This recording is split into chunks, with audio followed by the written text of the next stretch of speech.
Hello friends, स्वागत है आपका फ्री ऑनलाइन कोचिंग सेंटर में। देखिए, हम लोग बिहार पीसीएस का प्रीवियस ईयर का क्वेश्चन पेपर सॉल्व कर रहे हैं और पिछले वीडियो में मैंने 2018 का क्वेश्चन पेपर सॉल्व करवाया था।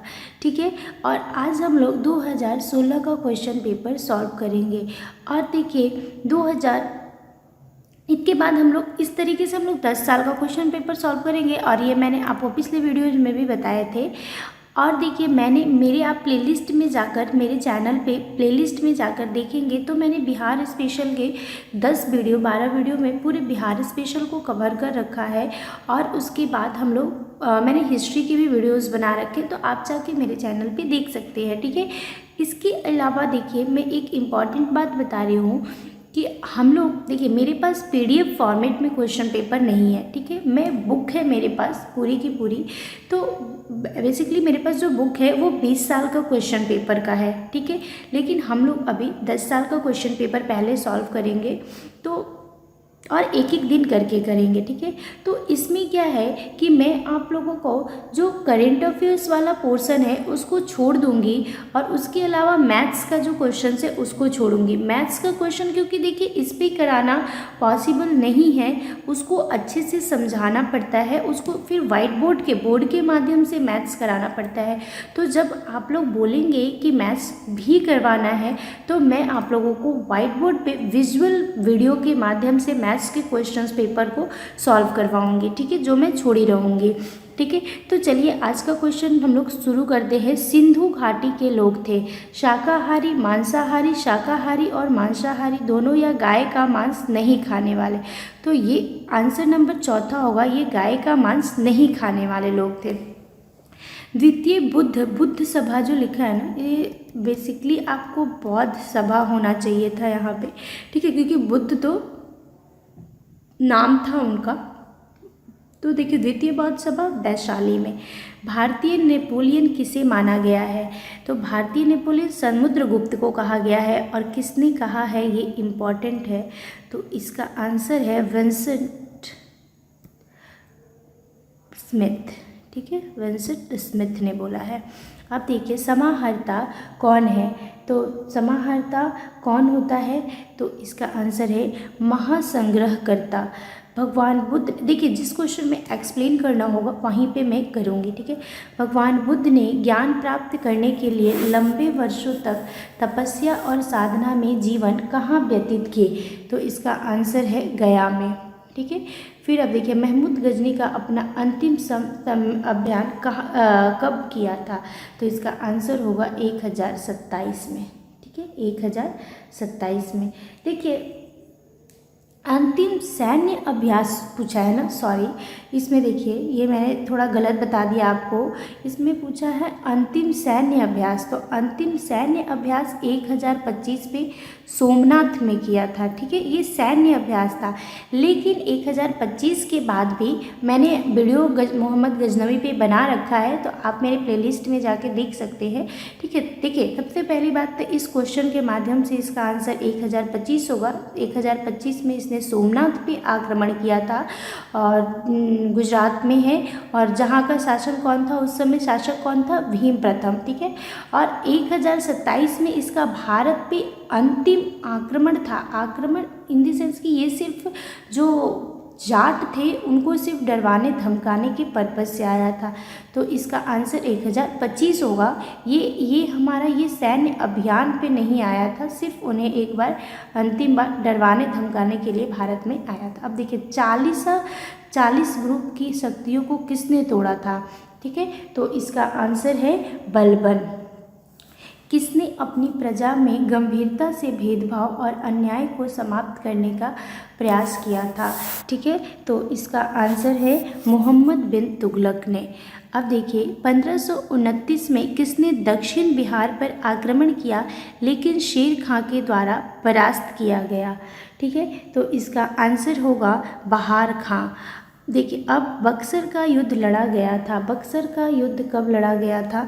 तो इसका आंसर होगा हमारे पास, देखिए 22 अक्टूबर 1764 को। ठीक है, किस घटना को राष्ट्रीय स्वतंत्रता के मुस्लिम युद्ध के रूप में जाना जाता है?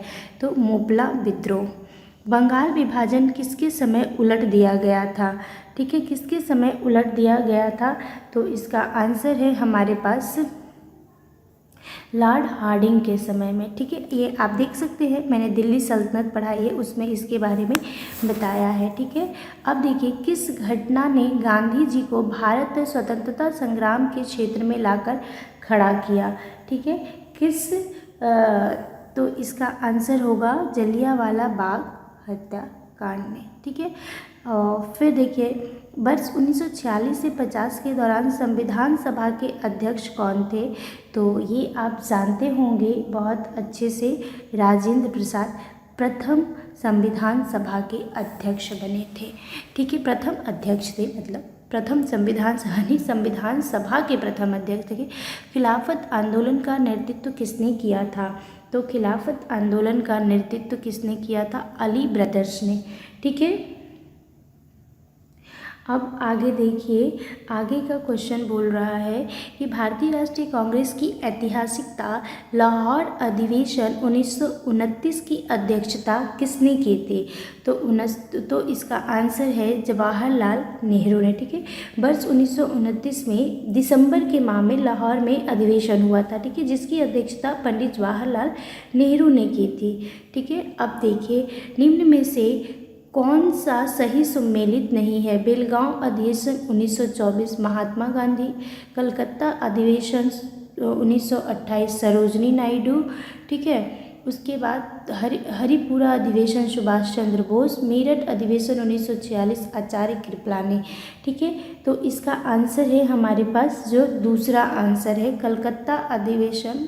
ठीक है, इसका आंसर हो जाएगा दूसरा कोलकाता अधिवेशन। कलकत्ता अधिवेशन सरोजनी नायडू ने नहीं, मोतीलाल नेहरू ने किया था। मैं क्या यहाँ पे लिख देती हूँ। ठीक है, किसने किया था यहाँ बता देती हूँ आपको, मोतीलाल नेहरू। ठीक है, तो ये आप समझ जाइएगा, मैं इसके बारे में बता रही हूँ। ये है कलकत्ता अधिवेशन किसने किया था? मोतीलाल नेहरू ने किया था। ठीक है, फिर देखिए भारतीयों ने साइमन कमीशन का बहिष्कार क्यों किया था? तो इसका आंसर है क्योंकि इसके सभी सदस्य अंग्रेज थे और इसमें भारतीयों का प्रतिनिधित्व नहीं दिया था। अब देखिए वर्ष 1918 की अहमदाबाद मजदूर हड़ताल का नेतृत्व किसने किया था?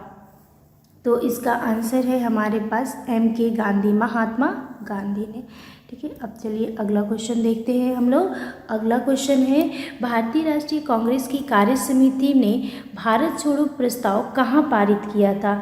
ठीक है, तो भारत छोड़ो प्रस्ताव जो वर्धा, हरदयाल बाबा हरनाम सिंह, टुंडीलाट बाबा सोहन सिंह भकना और गुरदीप सिंह जुड़े थे। ये सारे लोग किससे जुड़े थे ये आपको बताना है। तो इसका आंसर होगा गदर आंदोलन से। ठीक है, ये नाम तो बहुत फेमस है, आप जानते होंगे अगर आपने ये सब नाम नहीं सुना होगा तो। ठीक है, आप देखिए कम्युनल अवार्ड किसके द्वारा प्रस्तुत किया गया? तो कम्युनल अवार्ड जो था वो किसके द्वारा पारित किया गया? ये लॉर्ड मैकडोनाल्ड के द्वारा। ठीक है, अब देखिए इनमें से कौन कैबिनेट मिशन का सदस्य नहीं था? तो इसका आंसर है हमारे पास लॉर्ड एटली। ठीक है, अब देखिए प्रथम गोलमेज परिषद के समय इंग्लैंड के प्रधानमंत्री कौन थे? तो इसका आंसर है रैंस मैकडोनाल्ड। ठीक है, अब देखिए अगला क्वेश्चन है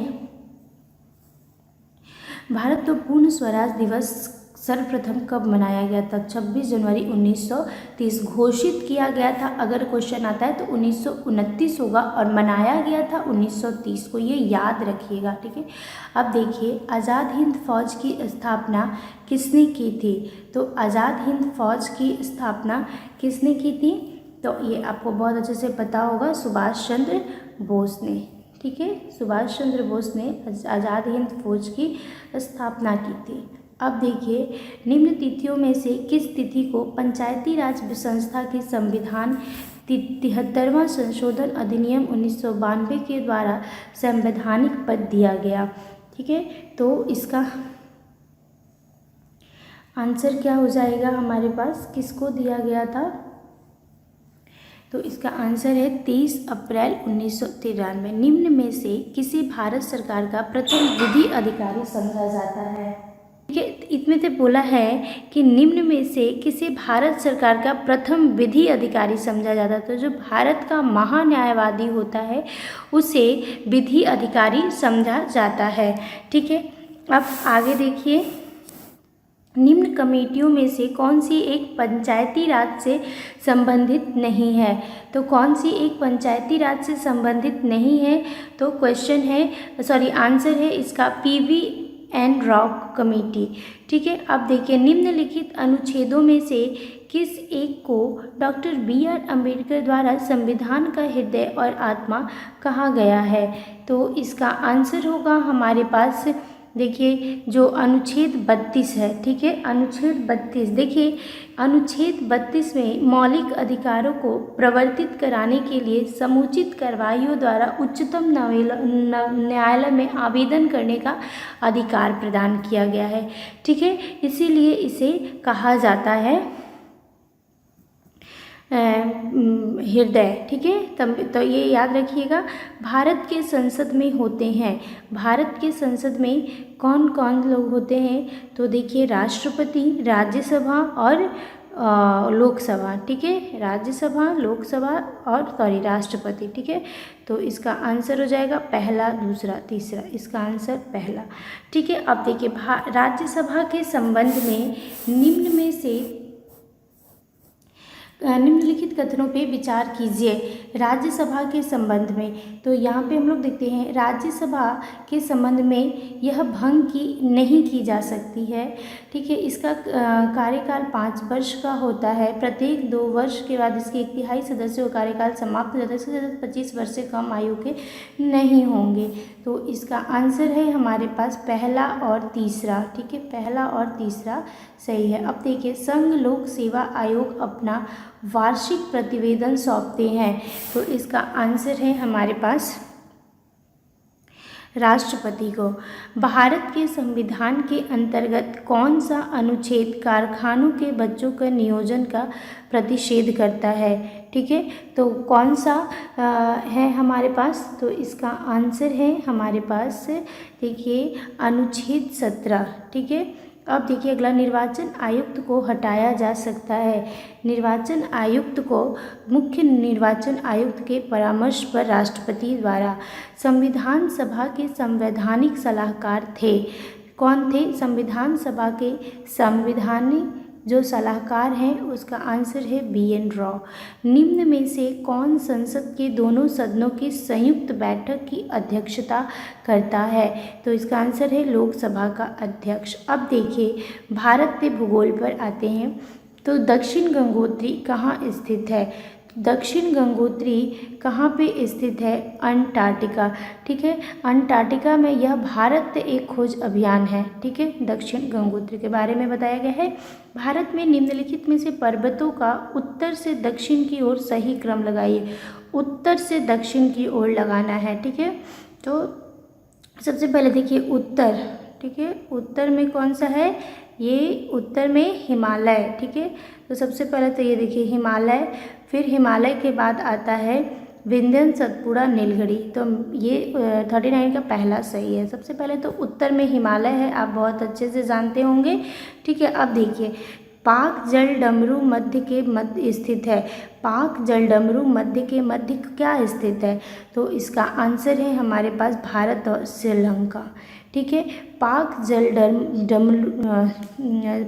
जलडमरू जो है वो भारत के राज्य तमिलनाडु द्वीप और राष्ट्र श्रीलंका के उत्तरी भाग के स्थित एक जल संयोगी है।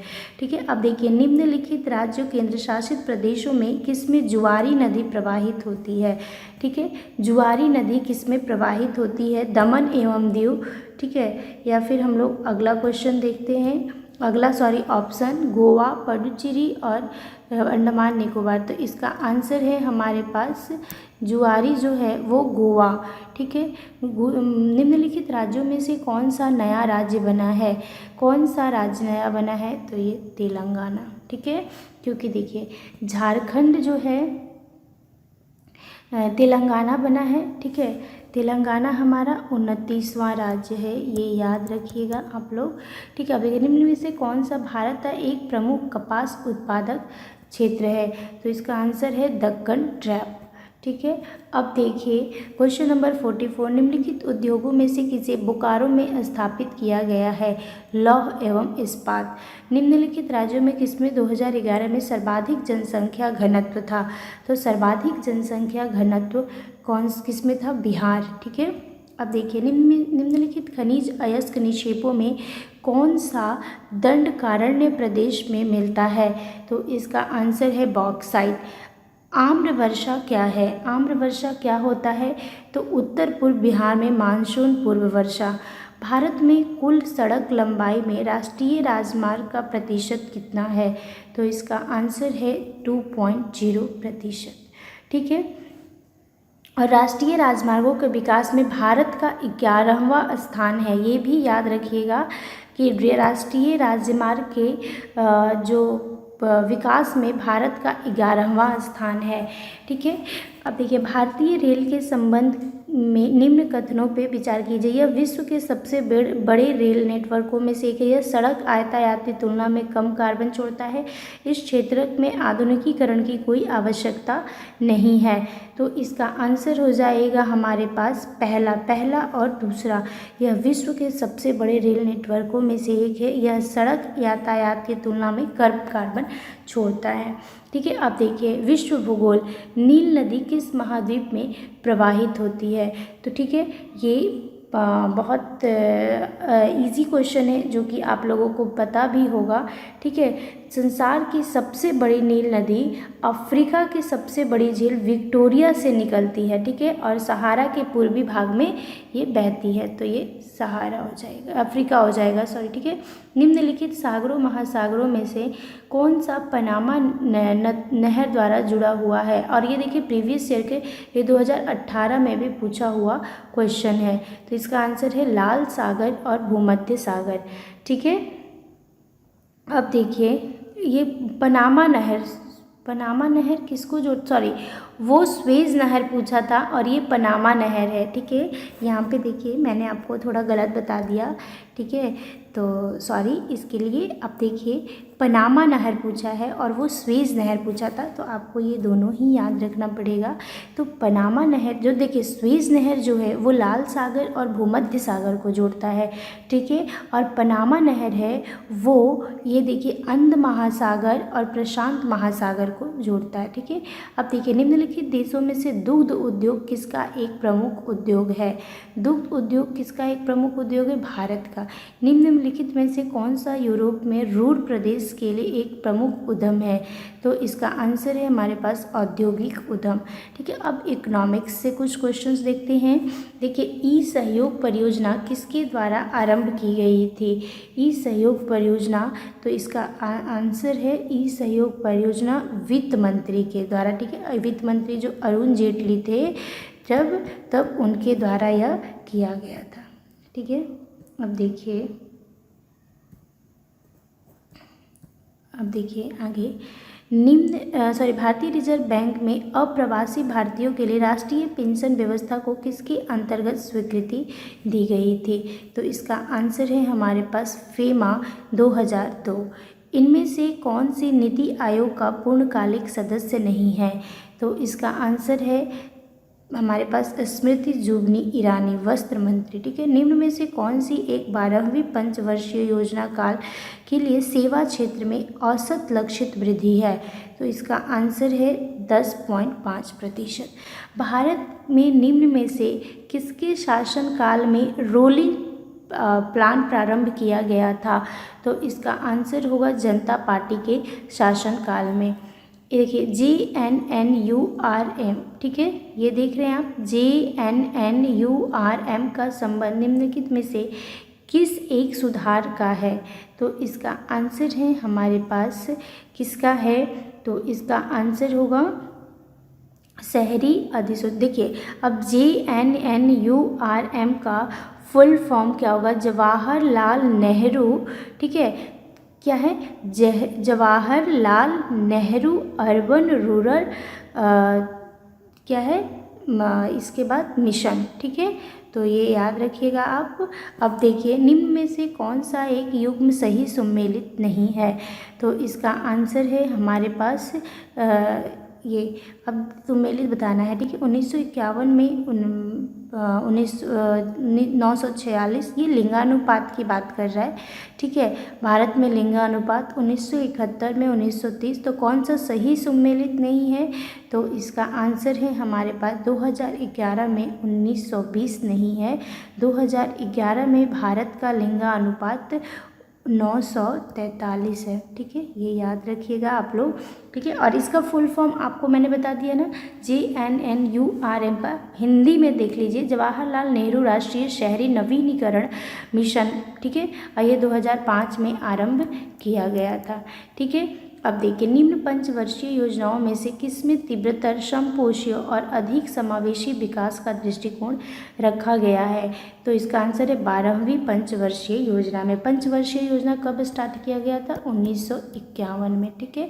और मैंने क्या आपको प्रीवियस ईयर के क्वेश्चन पेपर में भी बताया था कि जो 66 से 71 तक का जो पंचवर्षीय योजना है वो पंचवर्षीय योजना नहीं था, ठीक है, यानी कि 66 से 71 ये कंटिन्यू नहीं था, ये 66 से 67, ठीक है, 66 से 67, 67 से 68, 68 से 69, 69 से 70 इस तरीके से था, क्योंकि जो 62 में भारत चाइना युद्ध हुआ था, 71 में भारत पाकिस्तान युद्ध हुआ था, इसकी वजह से जो 66 से 71 तक की अवधि जो थी, समय जो था, उसमें भारत की आर्थिक स्थिति काफ़ी कमज़ोर हो गई थी, ठीक है। अब देखिए भारत की 11वीं पंचवर्षीय योजना के दौरान कृषि एवं सहायक क्षेत्र के लिए लक्षित वृद्धि दर 4.0% के प्रत्युत्तर में वास्तविक वार्षिक वृद्धि दर निम्न में से कौन सी एक थी, ठीक है।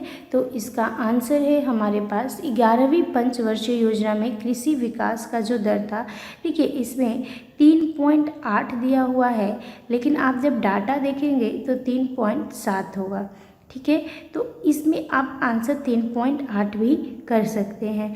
निम्न में से किस पंचवर्षीय योजना में पब्लिक प्राइवेट पार्टनरशिप की नीति योजना यातायात अधोसंरचना निर्माण अपनाई गई थी, तो इसका आंसर है हमारे पास 12वीं, ठीक है। अब देखिए जब लोहे की कील में जंग लगती है तब आयरन ऑक्साइड बनता है, ऐसी स्थिति निर्मित होती है, तो इसका देखिए पहला ऑप्शन है कील के भार के बिना कोई परिवर्तन किए, या फिर दूसरा ऑप्शन है कील के भार में कमी घटाव या घटत के साथ, तीसरा है कील के भार में बढ़त के साथ, या फिर उसके बाद हमारे पास ऑप्शन है कील के भार एवं रंग के बिना कोई परिवर्तन हुए, तो इसका आंसर हो जाएगा कील के भार में बढ़त के साथ, ठीक है। प्रकाश वर्ष की इकाई होती है दूरी की, ठीक है। अब देखिए एक चिड़िया एक तार के पिंजरे में बैठी है जो स्प्रिंग तुला से लटक रही है, यदि चिड़िया पिंजरे के अंदर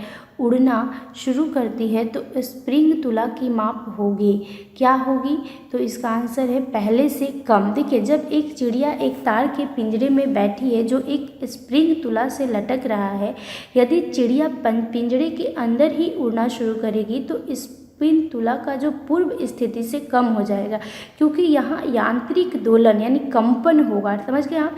स्प्रिंग ऊपर नीचे गति करने लगेगी जिसकी स्प्रिंग का मान घटता बढ़ता प्रतीत होगा, ठीक है। अब देखिए वह तापक्रम जिस पर फ़ारेनहाइट एवं सेंटीग्रेड दोनों स्केलों के मान समान होते हैं, तो इसका आंसर हो जाएगा हमारे पास -40 डिग्री। कीड़े पानी की सतह पर बिना डूबे घूम सकते हैं, तो इसका आंसर हो जाएगा पानी के पृष्ठ तनाव के कारण। पानी का SI इकाई क्या होता है, ठीक है, तो पानी का SI इकाई जो होता है वो आप लोगों को पता होगा कि पानी सेल्सियस, ठीक है। अब देखिए रसायन विज्ञान पे आते हैं, तो इसका आंसर है, देखिए ये ये जो है ना, ये अल्फा कण में 2 धनात्मक आवेश चार्ज होते हैं। इसका द्रव्यमान निम्न में से किस एक के दरबार के एक के बराबर होता है। तो इसका आंसर है हमारे पास 2 पॉजिट्रॉन का द्रव्यमान, क्योंकि प्रत्येक पॉजिट्रॉन का एकल धनात्मक आवेश होता है। ठीक है, अब देखिए क्वेश्चन नंबर 71, आयनिक यौगिकों के संदर्भ में निम्नलिखित कथनों पे विचार कीजिए। ठीक है, तो इसका आंसर है ये आयनिक अयौगिक अल्कोहल में अघुलनशील होते हैं, बिल्कुल सही है। और आयनिक यौगिक ठोस अवस्था में विद्युत सुचालक होते हैं, तो पहला और दूसरा दोनों। ठीक है, इसका आंसर कौन सा हो जाएगा? आयनिक यौगिक ठोस अवस्था में विद्युत सुचालक होते हैं। ठीक है, अब देखिए सूची 1 और सूची 2 को मिलाइए और सूचियों को निम्नलिखित नीचे दिए गए कोड की चयन कीजिए। ठीक है, तो अब इसका आंसर देखते हैं हम लोग। देखिए इसमें बोला है कौन कौन से होते हैं, तो इसका आंसर देखिए नीला थोथा मैग्नीशियम सल्फेट। ठीक है, ये याद रखिएगा। ठीक है, उसके बाद एप्सम लवण होता है, ये देखिए नीला थोथा कॉपर सल्फेट होता है, एप्सम लवण मैग्नीशियम सल्फेट होता है, बेकिंग सोडा सोडियम बाइकार्बोनेट और कॉस्टिक सोडा होता है जो वो सोडियम हाइड्रोक्साइड। ठीक है, तो इसका ऑप्शन नंबर 4 सही है। अब देखिए सूची 1 औद्योगिक विधि और सूची 2 उद्योग जिससे जुड़ा होता है उसको मिलाना है। ठीक है, तो इसका आंसर देखिए क्या है? क्रैकिंग जो होता है वो पेट्रोलियम उद्योग से संबंधित होता है। ठीक है, स्मलेटिंग जो होता है वो कॉपर से संबंधित होता है, स्मलेटिंग। और हाइड्रोजिनेशन जो होता है वो खाद्य वसाएं से संबंधित होती हैं। वल्कनाइजेशन जो होता है वो रबड़ से संबंधित होता है। तो अब आप इसको मिलाइए, पहले का तीसरा, ठीक है, पहले का दूसरा, फिर दूसरे का तीसरा, तीसरे का चौथा और पहला, तो इस ऑप्शन नंबर 2। अब देखिए पौधे की लंबाई में वृद्धि के लिए निम्न में से कौन सा आवश्यक नहीं है? तो पौधे की लंबाई में वृद्धि के लिए इसमें से सोडियम आवश्यक नहीं है।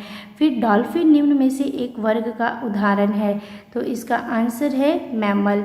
निम्न में से कौन सा विटामिन ई का एक अच्छा स्रोत है? तो इसका आंसर है अंडे का पीला भाग। मानव मस्तिष्क का कौन सा भाग भूख, प्यास और निद्रा का केंद्र है? तो इसका आंसर होगा सेरेब्रम। ठीक है, सेरेब्रम। निम्न में से कौन सा विटामिन रक्त का थक्का बनने के लिए आवश्यक है? तो इसका आंसर है हमारे पास विटामिन के। ठीक है, अब देखिए निम्न में कथनों पे विचार कीजिए। स्वाइन फ्लू एक श्वास रोग है जो सुअरों की श्वास नली से संक्रमित वाले कीटाणु से होता है। H1N1 इन्फ्लुएंजा भी कीटाणु का एक उपप्रकार है जो मानव में इन्फ्लुएंजा का मुख्य कारण है। ठीक है, तो इसका हमारे पास आंसर 2 सही है, सिर्फ 2 सही है। ठीक है, H1N1 इन्फ्लुएंजा बी कीटाणु का एक उपप्रकार है जो मानवों के इन्फ्लुएंजा के मुख्य कारण है। ठीक है, और निम्नलिखित कृषि में कौन सा भदई, अगहिन और गर्मा कृषि से संबंधित है? तो इसका आंसर होगा धान। देखिए MIRC में सी का संबंध है। MIRC में सी का संबंध किससे होता है? तो इसमें देखिए MIRC में सी का संबंध चैट से होता है, लेकिन क्या इसमें हमारे पास चैट है? तो उपर्युक्त में से कोई भी नहीं। देखिए MRIC का संबंध होता है इंटरनेट रिले चैट। ठीक है, इंटरनेट रिले चैट, तो इसमें क्या हमारे पास है? तो नहीं है, तो इस वजह से इसका ऑप्शन हमारे पास क्या हो जाएगा? उपर्युक्त में से कोई भी नहीं। ठीक है, अब आगे देखिए, आगे देखते हैं।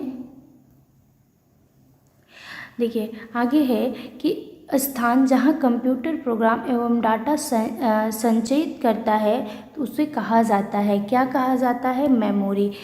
अनावश्यक यानी ईमेल को क्या कहा जाता है, यानी खराब ईमेल को क्या कहा जाता है, स्पैम। सूचना की सबसे छोटी इकाई जिसे कंप्यूटर समझ सकता है और क्रिया कर सकता है को क्या कहा जाता है, तो इसका आंसर हो जाएगा हमारे पास बीट। फिर देखिए डेटा यानी सूचना कंप्यूटर में डैश के रूप में स्टोर होती है। किसके रूप में स्टोर होती है, तो यहाँ पे आप देखेंगे कि स्टोर होती है, देखिए किसके रूप में स्टोर होती है, ये हम लोग ये इसका आंसर चौथा था। और 85 का आंसर देखिए, 85 के बारे में बोल रहा है कि जो सूचना कंप्यूटर फाइल के रूप में स्टोर होती है, तो इसका आंसर फाइल हो जाएगा। अब देखिए अति आवश्यक सुपर कंप्यूटर तिनाही 2 कहाँ का है, तिनाही 2 कहाँ का है, ठीक है, तो इसका आंसर है कि यह जो है वो चीन का है, ठीक है, एक्चुअली यह चीन का है। रूस का EKS कॉस्मोस 2510 है, क्या है ये हमारे पास, तो ये है हमारे पास रक्षा उपग्रह। अब देखिए राज्य विशेष, ठीक है, तो बिहार सरकार ने 6 जनवरी 2015 को मातृत्व अवकाश की अवधि को बढ़ाकर 180 दिनों का कर दिया। पहले यह अवधि कितने दिनों की थी, तो 90 दिनों की थी, ठीक है। सितंबर 2015 में किनको बिहार क्रिकेट के संघ का सदस्य चुना गया है, तो इसका आंसर है अब्दुल बारी सिद्दीकी। क्योंकि देखिए हम लोग ये 2016 का क्वेश्चन पेपर कर रहे हैं, तो ये आप ध्यान देते चले जाइएगा, ठीक है, कि अब किसे चुना गया है या क्या किया गया, ठीक है। अब देखिए किस राज्य केंद्र शासित प्रदेश ने अप्रैल 2016 में शराब पर प्रतिबंध लगा दिया, बिहार। किस राज्य में राज्य चुनाव आयोग के पंचायत चुनाव लड़ने की योग्यता के लिए शौचालयों की अनिवार्य आवश्यकता कर दिया है, तो ये है छत्तीसगढ़। बिहार में विद्रोह का किसने नेतृत्व दिया था, बिहार में, तो ये आपको पता होगा कुंवर सिंह, बाबू कुंवर सिंह। टाटा लौह और इस्पात कंपनी की स्थापना सिंहभूम जिलों के साक्षी में किस वर्ष की गई थी, किस वर्ष की गई थी, 1907 में। पटना में वहाबी आंदोलन का महत्वपूर्ण नेता कौन थे, तो इसका आंसर है सैयद अहमद। 11 अगस्त 1942 को पटना सचिवालय के पूर्वी गेट पर राष्ट्रीय झंडे को फहराया था, तो इसका आंसर है विद्यार्थियों ने। 1947 में गंडक परियोजना को प्रारंभ किया था, तो राजेंद्र प्रसाद ने। किसने एक अलग राज्य के रूप में बिहार की स्थापना का महत्वपूर्ण योगदान दिया, तो इसका आंसर है हमारे पास राजेंद्र प्रसाद। बिहार राज्य का क्षेत्रफल भारत के क्षेत्रफल का कितना है, तो इसका आंसर हो जाएगा हमारे पास 2.4%। बिहार में पूर्व से पश्चिम की ओर नदियों का सही क्रम लगाइए, ठीक है, पूर्व से, ठीक है। अब देखिए ये बिहार का मैप है, तो आपको पूर्व से बताना है, ठीक है, इससे पूर्व से पश्चिम की ओर कौन सी नदियाँ बहती हैं, तो देखिए पूर्व से पश्चिम की ओर कौन सी नदियाँ बहती हैं, तो इसमें नदियों का सही क्रम क्या है, तो बूढ़ी गंडक। देखिए जब आप इस तरीके से देखेंगे ना, जैसे ये देखिए ये उत्तर हो गया, ये पूर्व हो गया, ये दक्षिण, ये पश्चिम, ठीक है। तो देखिए जैसे ये नदी आ रही है, ये आ रही है, ये आ रही है, ये आ रही है, ठीक है। पूर्व में तो कोई नदी नहीं आती, क्योंकि पूर्व में सारी नदियाँ जाके आप बे ऑफ बंगाल में मिल जाती हैं। तो इस नदी को आप जब अरेंज करेंगे तो सबसे पहले बूढ़ी गंडक, बागमती, कमला, कोसी, ठीक है। तो ये इसका आंसर ये हो जाएगा। बिहार में रेल कोच फैक्ट्री का केंद्र कहाँ है, तो इसका आंसर है मोकामा। निम्नलिखित स्थानों में से कौन से राष्ट्रीय राजमार्ग नंबर 30 से जुड़े हुए हैं, राष्ट्रीय राजमार्ग 30 कौन सा, बख्तियारपुर, पटना, आरा, ठीक है। तो इसका आंसर ये 2011 में बिहार के निम्नलिखित जिलों में कौन सा सर्वाधिक जनसंख्या वाला जिला था, तो इसका आंसर है गया। 2011 की जनगणना के अनुसार भारत की कुल जनसंख्या बिहार की जनसंख्या का कितना प्रतिशत था, तो 8.58 मतलब 5.8, ठीक है, 8.58, ठीक है। निम्न में से कौन सा एक बिहार राज्य के 11वीं पंचवर्षीय योजना का सामाजिक आर्थिक लक्ष्य नहीं था, तो इसका आंसर है शिक्षित बेरोजगारी को 0% से नीचे तक लाना।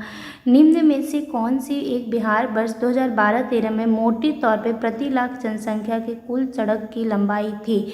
तो कुल सड़क की लंबाई जो थी वो बिहार में थी 254.44 किलोमीटर। निम्न युग्मों में से कौन सा एक बिहार तथा भारत की साक्षरता के संदर्भ में सम्मिलित है? तो इसका हम लोग देखते हैं। इसका है भारत की साक्षरता दर 74.04% है। बिहार की साक्षरता दर 63.82% है। बिहार में पुरुष साक्षरता दर 70.39% है। बिहार में महिला साक्षरता दर 53.33% है। तो इसका आंसर है हमारे पास बिहार में साक्षरता दर जो है वो 6.9% ये है। ठीक है, 6.9%, है। बिहार में पुरुष की साक्षरता दर जो है वो जो भारत में साक्षरता दर है ये सही है, बिहार में ये भी सही है और ये भी सही है। हमारा जो गलत है वो ये है। ठीक है, अब देखिए भारत में महात्मा गांधी ने अपने सत्याग्रह के तरीके का प्रथम प्रयोग कहाँ पे किया था? तो ये आप लोग बहुत अच्छे से जानते होंगे, चंपारण में। ठीक है, अब देखिए वर्ष 1939 में बिहार के अंबारी सत्याग्रह का नेतृत्व किसने किया था? तो इसका आंसर हो जाएगा यदुनंदन शर्मा। अब देखिए भारतीय राष्ट्रीय कांग्रेस का कौन सा अधिवेशन गया बिहार में हुआ था? तो 1922। वर्ष 1971 में बिहार सोशलिस्ट पार्टी का गठन किसने किया था? तो वर्ष 1931 में किसने किया था? तो इसका है फूलन प्रसाद वर्मा। चंपारण सत्याग्रह 1917 में कृषकों की प्रमुख शिकायत किसके खिलाफ थी? तो किसके खिलाफ की गई थी? तीन कठिया व्यवस्था। तो उलगुलन के रूप में ज्ञात ब्रिटिश के विरुद्ध जनजातीय विद्रोह किसने संगठित किया था? तो ये आंसर है बिरसा मुंडा। चंपारण कृषि कानून किस वर्ष पारित किया गया था? तो इसका आंसर हो जाएगा ये 1918। बिहार के देसी राज्य दरभंगा में 1919 में किसान आंदोलन का नेतृत्व किसने किया था? ठीक है, तो इसका आंसर है हमारे पास 1919 में दरभंगा किसान स्वामी सहजानंद ने चलाया था। ठीक है, तो देखिए सहजानंद चलाए थे, जबकि यहाँ पे ये ऑप्शन नहीं दिया हुआ है। तो ये आप समझ सकते हैं कि ये आयोग के द्वारा निरस्त किया हुआ क्वेश्चन है। ठीक है, अब देखिए हाल ही में, अब देखिए क्योंकि ये देखिए अब ये समसामयिक मतलब करेंट अफेयर्स आ गया, जिसको हम लोग अब स्किप कर देंगे क्योंकि ये 2016 का करेंट अफेयर्स तो पूछेगा नहीं। ठीक है, तो अब हम लोग आगे देखते हैं, इसको स्किप कर देते हैं। जैसा कि मैंने आपको स्टार्टिंग में ही बताया था कि मेरे पास PDF में नहीं अवेलेबल है। ठीक है, तो PDF में ना अवेलेबल होने के कारण हम लोग क्योंकि बुक से कर रहे हैं तो देखेंगे, उसके बाद हम लोग ये मैथ वाला भी स्किप कर देंगे। ठीक है, ये भी स्किप कर देंगे, ये जब आप बोलेंगे तब मैं करवाऊँगी। अब देखिए हम लोग इसको छोड़ देते। अब ये देखिए आलोक रावत किससे संबंधित है? आलोक रावत किससे संबंधित है? तो ये इसका आंसर हो जाएगा हमारे पास राष्ट्रीय महिला आयोग। भारत के किस शहर में विश्व का सबसे लंबा 20 किलोमीटर का वाईफाई का क्षेत्र है? तो इसका आंसर हो जाएगा पटना। ठीक है, और दिशा क्या है? ठीक है, तो दिशा एक मोबाइल एप्लीकेशन है जो बिहार में डिजिटल साक्षरता को बढ़ावा देता है। तो ये आपको मतलब ये याद रखिएगा। ठीक है, क्योंकि ये अब 2017 का ये क्वेश्चन है, तो मे भी ये पूछ दे, 2016 का है तो सॉरी। उसके बाद हम लोग ये मैथ स्किप करेंगे और अगर आप बोलेंगे तो मैं आप लोगों को विजुअल वीडियो बनाकर वाइट बोर्ड पे मैथ्स को सॉल्व करवा दूँगी। ठीक है, तो ये आज के लिए हमारा इतना ही था। फिर अगर हम लोग 2015 या 14 के प्रीवियस ईयर का बिहार PCS का क्वेश्चंस को सॉल्व करेंगे। ठीक है, तो आज के लिए इतना ही था। अगर आपको अच्छा लगे तो आप मेरे चैनल को सब्सक्राइब करके मेरे वीडियो को लाइक शेयर ज़रूर कीजिएगा। Thank you.